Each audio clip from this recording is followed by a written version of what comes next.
नमस्कार जय श्री जगन्नाथ मु शंभु मुर चेन्नई रे सो मु स्वागत करछि आपण मानको मोर गोटे मिनी नुआ ब्लॉग रे।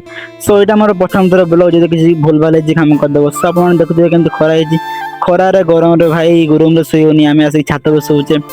सो चलो एटा मोर फर्स्ट ब्लॉग जे किसी भूल होइछि भाई सान भाई भाई काम कर देबो। चल आज ब्लॉग स्टार्ट करिया।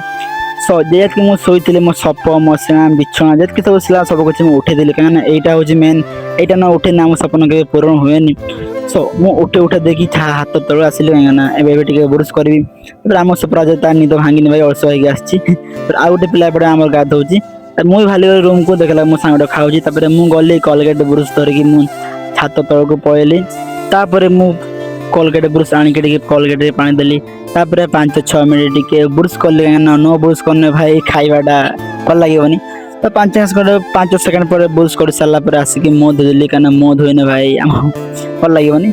चलो मो धोइ सार की भाई एबे टिके मेंगा पक होइछि तापर आसिली एबे कोन करबी मो दोई सांग बसचंती एबे जे गली गाधेली 5 मिनिट भाई गाधे साला पर तापर आसिली फ्रेश हे की पूरा आसिली चका चकी आसिली तापर भाई ए ब्लॉग डायरी एंडला जदि आपन भल लागे लाइक शेयर कमेंट करंतु आ चैनल को न आस्थिना सब्सक्राइब करंतु। रहली जय जगन्नाथ।